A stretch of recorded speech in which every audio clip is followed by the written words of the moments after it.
दीनता भाव चैनल में आप सभी का स्वागत है। पूर्ण संत महात्माओं के विचारों से यह पता चलता है कि सारे संसार के खतरनाक से खतरनाक जानवरों को भी व्यक्ति अपने बस में कर लेता है। प्राकृतिक जो उस परमात्मा की बनाई हुई है, उस प्रकृति का भी जीव विज्ञान के द्वारा कुछ हद तक शोध करके जान लेता है कि कब बरसात होगा, कब मौसम साफ हो जाएगा, कब ग्रहण लगेगा। ये सब कुछ व्यक्ति जान लेता है। मगर व्यक्ति अपने ही मन, जो हमारे घट के अंदर जो मन है, उस मन की प्रवृत्ति को नहीं समझ पाता, मन को नहीं जीत पाता, क्योंकि व्यक्ति के अपने बस में मन को जीतने की ताकत नहीं है। अगर वो ताकत है तो सतगुरु के पास है।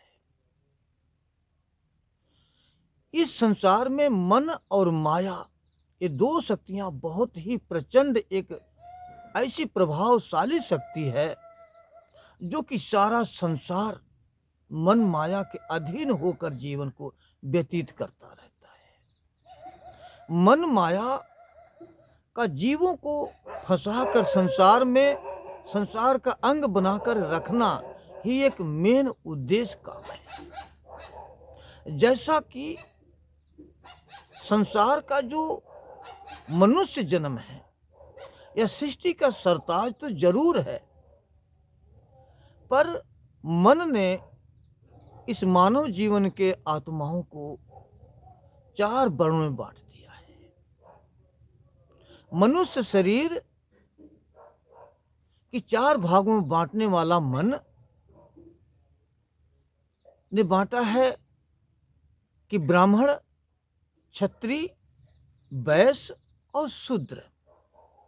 जो कि सिर को ब्राह्मण माना गया, भुजाएं और सीना को क्षत्रिय माना गया, पेट को वैश्य माना गया, कमर सहित नीचे शूद्र माना गया।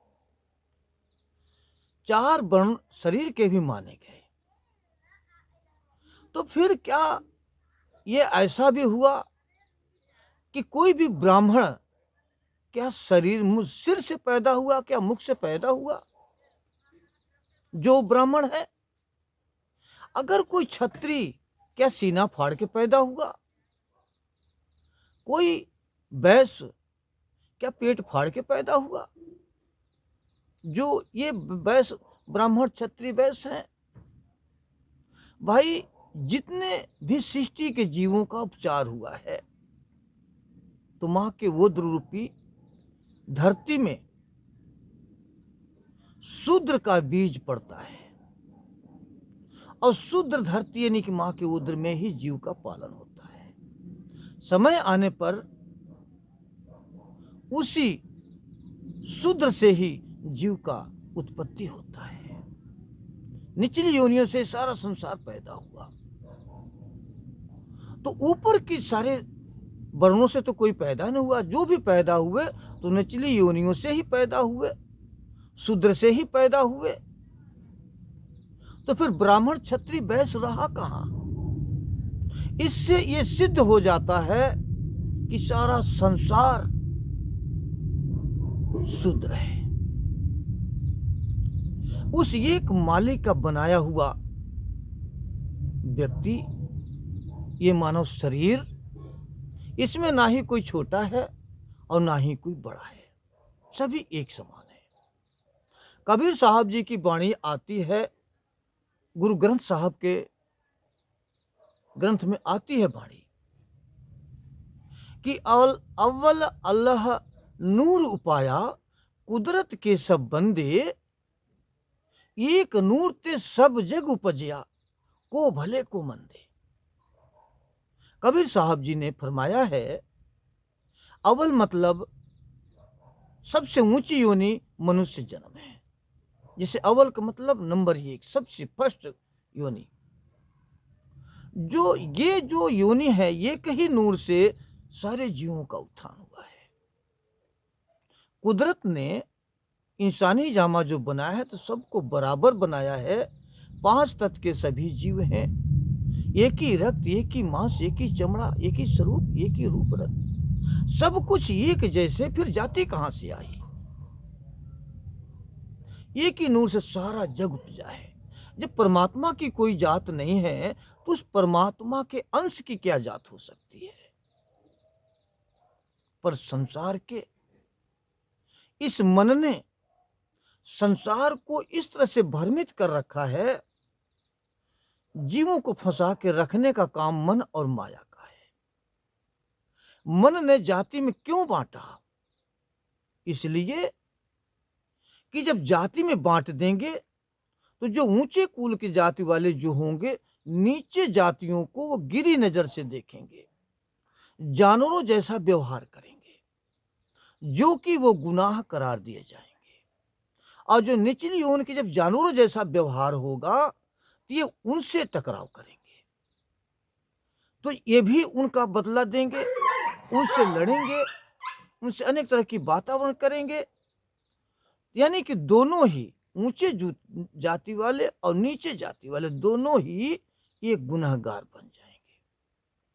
और जैसे ये गुनहगार बनते जाएंगे, तो दोनों कुल के लोग गुनाह करने से ये गुनाह का दंडनीय हो जाएंगे, ये सजा के काबिल हो जाएंगे, और इनका लेखा धर्मराज के दरबार में जाएगा, और वहां लेखा देने के बाद फिर मृतलोक में ही इनको अपने उन गुनाहों का भुगतान देने के लिए संसार में आना पड़ेगा, ताकि ये 84 का चक्र चलता रहे। संसार का जीव कभी भी इस चक्र से बाहर न निकल सके। मन माया का बारीकी से बुना हुआ जाल आज हम ये मानव जीवन समझ नहीं पा रहा है। एक विचार करने वाली बारीकी सी बात है, क्या कोई भी ब्राह्मण क्या लैट्रिन होने के लिए जाता है, तो क्या अपने साथ किसी मेहतर को लेके जाता है ताकि उसकी लैट्रिन साफ करे, शौच ले? अगर ब्राह्मण अपने आप ही अपनी लैट्रिन को धोता है, फिर तो वो मेहतर हो गया, फिर ब्राह्मण कहाँ रहा? मान लीजिए कि जो कपड़ा धोता है उसको धोबी कहा गया, तो जो ब्राह्मण या कोई भी व्यक्ति अपना ही कपड़ा जब धोता है, तो धोबी का काम किया तो धोबी भी कहा जाएगा। चमड़े का काम करने वाले को चमार कहा गया, जो कि हर वर्ण के लोग अपने इस पहन शरीर पे जो चमड़ा है इसको धोते हैं, साफ करते हैं, साबुन लगाते, तेल लगाते, सेंट लगाते, इस चमड़े को ही चमकाते रहते हैं। इसलिए इसे देखा जाए तो सारा संसार चमार हो गया। जो लोग बड़ी जात वाले हैं, ऊंचे कुल के हैं, वो लोग अपने बड़कपन दिखाते हैं, उन्हें जातियों का अहंकार है।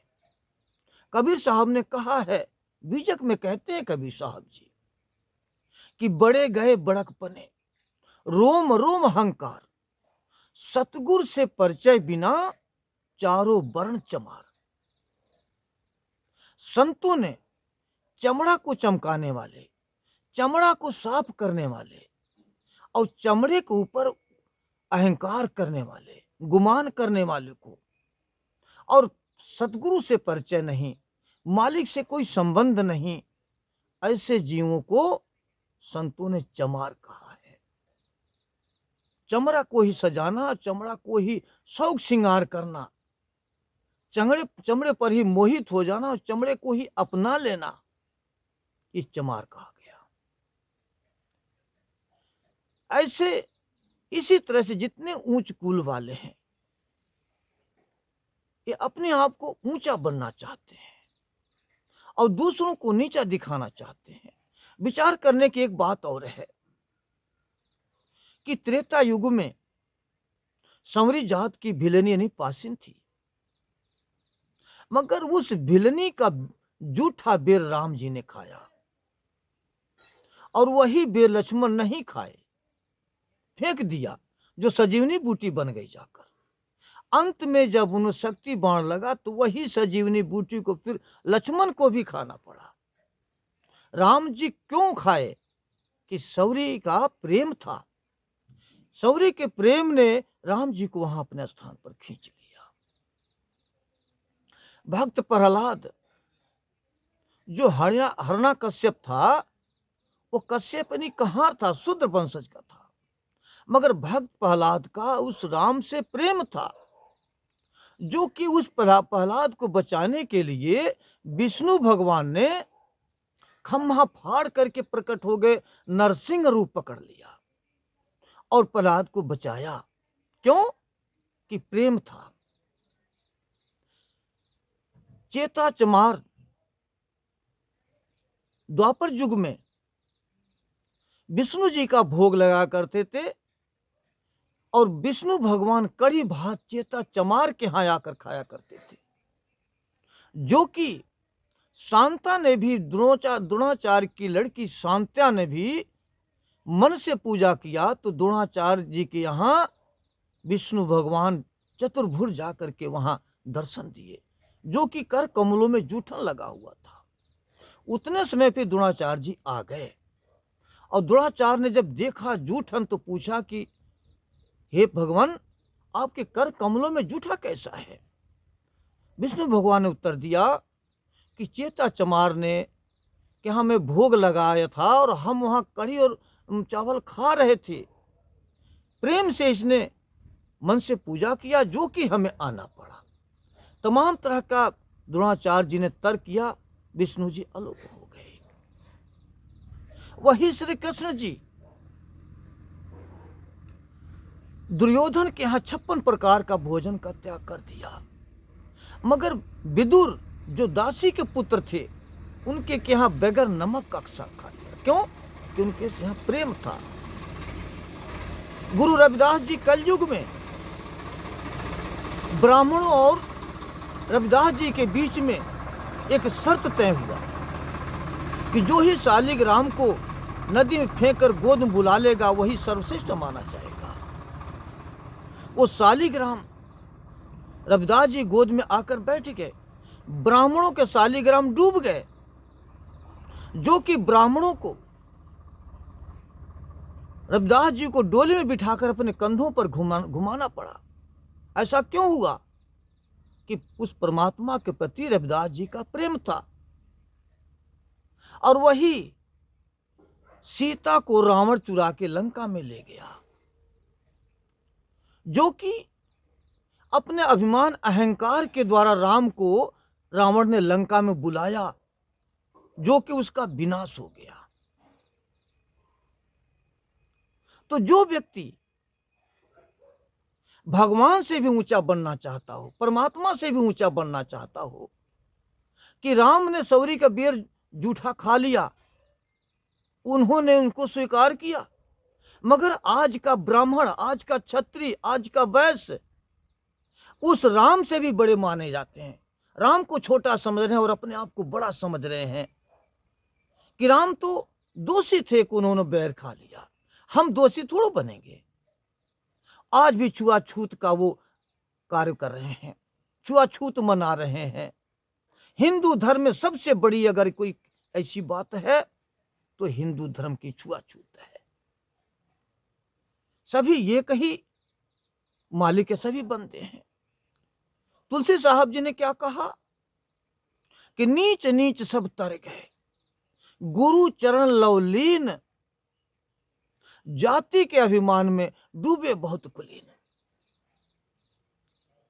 तुलसी साहब यही कहते हैं कि नीच नीच जो व्यक्ति, जो जिसको नीच मानते हो, वो गुरु के चरण लेकर के और इस भवसागर को पार हो गया।